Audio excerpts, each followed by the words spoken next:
اللہ تبارک و تعالیٰ قربانی کا حکم دیا. اندازہ کیجئے اللہ کے نزدیک قربانی کی کتنی بڑی اہمیت، اس کی شان و فضیلت ہوگی. یہ قربانی کب سے ہے؟ قربانی کا رواج کب سے ہے؟ ہم عام طور سے سمجھتے ہیں کہ یہ ہمارے اللہ کے رسول کے زمانے سے قربانی کا رواج ہے. اور تھوڑا کچھ معلومات کسی کو رہیں گے تو وہ یہ سمجھے گا کہ قربانی کا رواج حضرت ابراہیم علیہ السلام کے دور سے ہے. حالانکہ ایسا نہیں ہے. قربانی کی ہسٹری ہمارے اللہ کے رسول تک سے شروع نہیں ہوتی اور نہ ہی ابراہیم علیہ السلام کے زمانے سے شروع ہوتی. قربانی کی تاریخ، قربانی کی ہسٹری آدم علیہ السلام کے زمانے سے ہی چل لیتے آ رہی ہے. کیسے؟ قرآن کا مطالعہ کرنے سے ہمیں پتہ چلتا ہے. سورہ مائدہ سورہ نمبر 5 آیت نمبر 7 میں اللہ نے فرمایا وَاتْلُ عَلَيْهِمْ نَبَأَ بَنِي آدَمَ بِالْحَقِّ إِذْ قَرَّبَا قُرْبَانًا فَتُقُبِّلَ مِنْ أَحَدِهِمَا وَلَمْ يُتَقَبَّلْ مِنَ الْآخَرِ إِلَى آخر الآیت. کہ اللہ تبارک و تعالیٰ نے اس آیت میں محمد رسول اللہ صلی اللہ علیہ وسلم کو فرمایا کہ اے محمد صلی اللہ علیہ وسلم، آپ لوگوں کو آدم کے 2 بیٹوں کا واقعہ سنا دیں. آدم کے 2 بیٹوں کا واقعہ کیا ہے؟ اللہ تعالیٰ خود بیان کر رہا ہے. عام طور سے ان 2 بیٹوں کا نام کیا بیان کیا جاتا ہے؟ ایک کا نام حابیل اور ایک کا نام قابیل. ان 2 بیٹوں نے کیا کیا، وہ کیا واقعہ ہے، اللہ تعالیٰ خود آگے بیان کر رہا ہے اس آیت کے اندر کہ ان 2 بیٹوں نے آدم علیہ السلام کے اللہ کے لیے قربانی کی. ان 2 کی قربانیوں میں اللہ تبارک و تعالی نے ایک بیٹی کی قربانی کو قبول فرمایا اور دوسرے کی قبول نہیں کیا. کیوں؟ ایک جو قربانی دے رہا تھا وہ تقوی کی بنیاد پر دے رہا تھا. دوسرا بیٹا جو قربانی دے رہا تھا اس کے اندر تقوی نہیں تھا، اللہ کا ڈر نہیں تھا، اللہ کو راضی کرنے کے لیے وہ نہیں دے رہا تھا. اس لیے اللہ تبارک و تعالیٰ نے اس کی قربانی تقوی کی بنیاد پر، اللہ کے ڈر کی بنیاد پر نہ ہونے کی وجہ سے قبول نہیں کیا.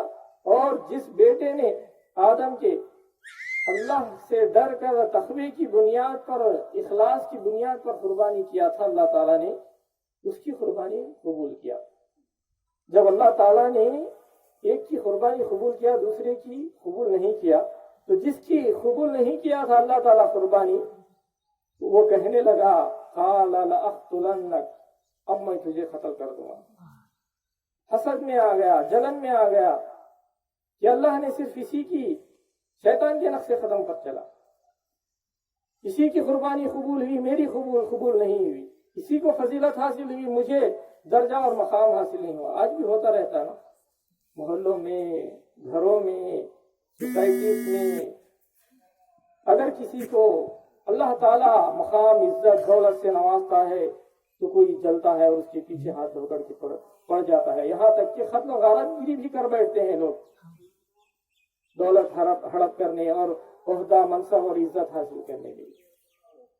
یہ شیطان کا نقش قدم ہے، شیطان کا طریقہ ہے، اور شیطان کے بہکاوے میں وہ شخص چلا گیا اور اپنے بھائی کو کہا لأقتلنک، میں تجھے قتل کر دوں گا. اللہ تعالیٰ آگے کہتا ہے قال انما يتقبل اللہ من المتقین، بے شک اللہ تعالیٰ متقی، اللہ سے ڈرنے والے لوگوں ہی کا عمل قبول کرتا ہے.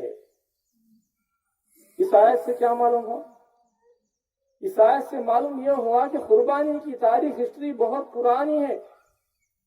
ہمارے رسول کے زمانے سے نہیں اور نہ ہی ابراہیم علیہ السلام کے زمانے سے، بلکہ آدم علیہ السلام کے زمانے سے ہی قربانی کا رواج ہے، قربانی کی سنت چلی آ رہی ہے، قربانی کا حکم چلا آ رہا ہے. اس زمانے سے ہی قربانی چلی آ رہی ہے. قربانی عبادت ہے. اس سے اہمیت معلوم ہوتی ہے کہ قربانی کتنی اہم چیز ہے کہ آدم علیہ السلام کے زمانے سے ہی اللہ تعالیٰ قربانی کا آرڈر دیا ہوا ہے۔ اب آدم علیہ السلام کے 2 بیٹوں نے قربانی کی، اس کے بعد دوسرے کئی انبیاء آتے گئے، کئی امتیں آتی گئی، کئی قومیں آتی گئیں۔ کیا ان کے زمانے میں بھی کبھی قربانی دی گئی، یا صرف آدم علیہ السلام کے زمانے میں قربانی دے کر کے پھر ہمارے آخری نبی صلی اللہ علیہ وسلم کے زمانے سے قربانی شروع بیچ میں نہیں دی گئی؟ ایسا بھی نہیں ہے۔ آدم علیہ السلام کے زمانے کے بعد جتنے بھی انبیاء آتے گئے، جتنے بھی قومیں امتیں آتی گئیں، ہر قوم اور ہر امت میں قربانی کا آرڈر تھا اللہ کی جانب سے انبیاء کرام کے ذریعے۔ جیسا کہ اللہ تبارک تعالیٰ سورہ حج سورہ نمبر 22 آیت نمبر 34 میں فرماتا ہے وَلِكُلِّ أُمَّةٍ جَعَلْنَا مَنْسَكًا۔ اللہ تعالیٰ اس آیت میں کہہ رہا ہے کہ ہم نے ہر امت کے لیے قربانی کا طریقہ اور حکم مقرر کیا تھا۔ وہ طریقے مختلف الگ الگ تھے، الگ الگ زمانے میں، الگ الگ نبیوں کے دور میں الگ الگ طریقے تھے، لیکن قربانی